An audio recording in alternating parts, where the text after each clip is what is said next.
Exercise B का question number 4 देखिए। 240 के 3 भाग इस प्रकार करो कि पहले भाग का 1/3, दूसरे भाग का 1/4 तथा तीसरे भाग का 1/5 आपस में बराबर हो। ठीक है। Divide 240 into 3 parts so that 1/3 of the first, 1/4 of the second and 1/5 of the third part are equal। देखिए यहाँ पर ना दो चीज़ दिया हुआ। सबसे पहले बोला है कि 240 को हमको 3 भाग में डिवाइड करना है। ठीक है, हम लोग को इसका 3 पार्ट करना है। लेकिन अब 3 पार्ट कैसे करना है कि इसके जो 3 पार्ट करेंगे ना, उसका 1/3, फिर इसका 1/4 और इसका 1/5, ये सब कोई आपस में क्या होने चाहिए, बराबर होने चाहिए। ठीक है, तो इस क्वेश्चन को देखिए कैसे सॉल्व करेंगे। हल, माना कि 240 के 3 भाग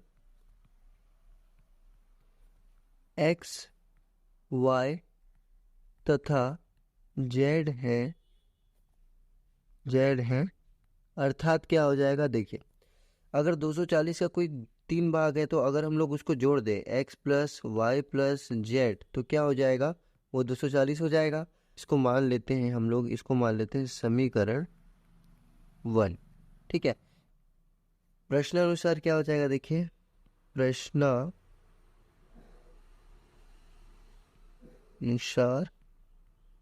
प्रश्नानुसार क्या हो जाएगा। देखिए हमको बोल रहा है कि x का आपको 1/3 करना है, जो बराबर होगा किसके, y के 1/4 के, और ये बराबर होगा किसके, z के 1/5 के।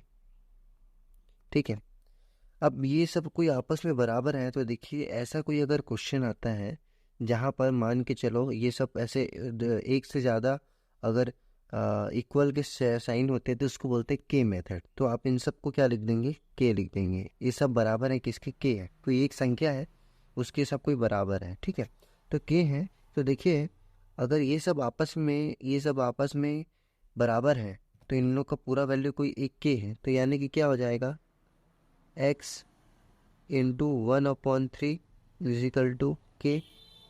यहाँ पर देखिए क्या हो जाएगा, y इंटू 1/4 इजिकल टू के, और फिर क्या हो जाएगा z इंटू 1/5 इजिकल टू के। अब ये ऐसा कैसे होगा, देखिए अगर x 1 इंटू 1/3 बराबर है किसके, y इंटू 1/4 के, या और ये दोनों किसके बराबर हैं, z इंटू 1/5 के, यानी कि ये सब अगर आपस में बराबर है तो कोई एक संख्या होगा जिसके हम लोग बराबर होंगे। तो मान लेते हैं वो संख्या k है, तो इन सब का मान क्या होगा, k ही होगा ना, क्योंकि सब बराबर है। ठीक है, तो अब देखते हैं इसको सॉल्व करते हैं। तो ये हो जाएगा x इक्वल टू 3k। देखिए यहाँ पर देखिए 3 इधर भाग में है तो इसको हम लोग इधर भेजेंगे इस साइड, तो क्या हो जाएगा, k के साथ इंटू में हो जाएगा, और 1 इंटू x होता है, तो उसी पर क्या हो जाएगा, y is equal to 4k, and इधर क्या हो जाएगा, z is equal to 5k। ठीक है, अब हम लोग को देखिए यहाँ पर किसका किसका मान मिल गया है।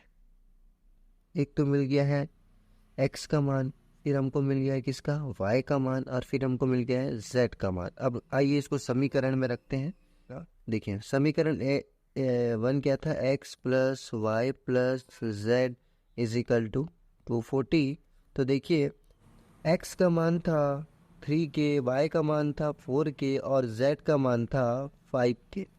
ये सब 240 थे। तो चलिए 3k plus 4k plus 5k बराबर क्या हो जाएगा, ये हो जाएगा 12k, और ये हो जाएगा 240। तो अब हम लोग यहाँ पर क्या करेंगे, पक्षांतर करेंगे। पक्षांतर करने पर, तो पक्षांतर करने पर देखिए क्या मिल जाएगा, पक्षांतर करने पर k इज इक्वल टू इधर क्या हो जाएगा 240/12। तो यानी k का वैल्यू क्या हो जाएगा, 240 को अगर हम लोग 12 से भाग दिया तो 12 कम 12, 12 दूनी 24, तो ये हो जाएगा k का वैल्यू आ जाएगा 20। अब हमको जब क्या मिल चुका है, अब हमको जब मिल चुका है k का वैल्यू, तो हम इजीली क्या कर सकते हैं, वह 3 संख्या ज्ञात कर सकते हैं। ठीक है, यहाँ पर देखें x इज इक्वल टू 3 के माना था, y is equal to 4 k and z is equal to 5 k. ठीक है, अब यहाँ पर लिख देंगे हम k का मान द्वारा भागों की गणना। ठीक है, वो कौन कौन से भाग है? प्रथम भाग हमने क्या माना था, x इज इक्वल टू 3 के, और ये हो जाएगा फिर 3 इंटू 20, तो फर्स्ट भाग क्या हो जाएगा, 60 हो जाएगा।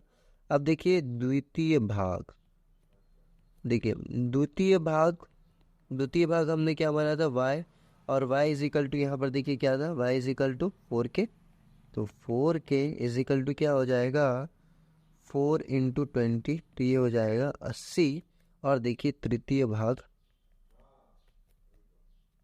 देखिए तृतीय भाग क्या हो जाएगा, z माना था, z इज इक्वल टू 5 के, तो ये हो जाएगा 5 इंटू 20, तो तृतीय भाग हो जाएगा 100। अब आप इन तीनों को जोड़ेंगे तो कितना हो जाएगा, अगर आप तीनों को जोड़ भी देना, यहाँ पर देखिए 60 प्लस 80 प्लस 100, तो ये हो जाएगा 240। इंग्लिश मीडियम वाले छात्र देखें आप इसको किस प्रकार प्रेजेंट कर सकते हैं। देखिए डिवाइड 240 इंटू 3 पार्ट्स। ठीक है, हमको 240 रुपए को क्या 3 पार्ट में बांटना था, लेकिन कैसे, हमको इस प्रकार बांटना था कि 1/3 of the first, 1/4 of the second and 1/5 of the third part are equal. Let assume the 3 part of 220 are x, y and z। ठीक है, x, y एंड z मान लिया। तो आप सभी जानते हो अगर उनको 3 पार्ट में डिवाइड किया गया है, तो अगर 3 पार्ट में जोड़ेंगे तो क्या हो जाएगा, वो वापस वही संख्या बन जाएगी, यानी कि x plus y plus z is equal to 240। And हम इसी को क्या मान लिए, हम इसी को मान लिए समीकरण मान लिए। ठीक है, अब अकॉर्डिंग टू द क्वेश्चन देखिए 1/3 बोला था, यानी x का तीसरा हिस्सा, y का चौथा हिस्सा और z का 5वां हिस्सा आपस में बराबर है। तो देखिए हमने उनको वैसे ही लिख दिया। और देखिए अगर मैंने आपको बताया है कि कभी भी अगर आपको 2 साइन दिखे ना, तो ये के मेथड होता है। ठीक है, तो ये के मेथड होता है। तो देखिए x/3, y/4 और z/5, अगर ये सब आपस में बराबर है तो सबका मान एक ही होगा। तो हम अगर सबका मान k है तो देखिए x/3 is equal to k होगा, y/4 is equal to k होगा and z/5 is equal to k होगा। x का मान मिल गया, y का मान मिल गया, z का मान मिल गया। अब इसको समीकरण 1 में रख के हम आराम से k का वैल्यू निकाल सकते हैं, और जैसे k का वैल्यू निकलेगा वैसे ही हम x, y और z का वैल्यू निकालेंगे। तो देखिए put the value of x, y and z in the equation 1। ठीक है, तो x का वैल्यू क्या था, 3k, 4k and 5k is equal to 240। कहाँ से आया, इक्वेशन नंबर 1 देखिए, x plus y plus z is equal to 240, तो हमने वैसे ही रख दिया। तो अब देखिए इनको सॉल्व करें तो ये आया 12k और ये हो गया 240। अब देखिए यहाँ पर पक्षांतर होगा, तो 12 इसके साथ k के साथ इंटू में इधर जाएगा तो भाग में चला जाएगा, तो k क्या हो जाएगा 140 डिवाइडेड बाय 240 डिवाइडेड बाय 12 हो जाएगा। तो k का वैल्यू क्या आ जाएगा 12। अब जब हमको k का वैल्यू मिल चुका है तो हम इस वैल्यू के ज़रिए क्या कर सकते हैं, हम वो संख्या याद कर सकते हैं। देखो x, y और z वो 3 संख्याएं थी और तीनों का वैल्यू हमको पता है, x के वैल्यू 3 की है। तो फर्स्ट पार्ट क्या हो जाएगा, x is equal to 3, k is equal to 3 into 20, 60 हो जाएगा। सेकेंड पार्ट देखिए y हमने क्या माना था, 4 के माना था, तो 4 का 4 और k का वैल्यू 20, तो 4 इंटू 20 80। और उसी प्रकार थर्ड पार्ट z हमने क्या माना था, 5 के माना था, 5 इंटू 20 100। तो इस प्रकार क्या हो जाएगा, 240 का प्रथम भाग 60, सेकेंड भाग 80 तथा थर्ड भाग 100 होगा। ठीक है, तो बहुत ही सिंपल था क्वेश्चन, थोड़ा घुमा कर दे दिया था, तो इसका सॉल्यूशन मैंने आपको डिटेल में बनाया है, बोल के थोड़ा लंबा हो गया, आप इजीली इसको सॉल्व कर सकते हैं।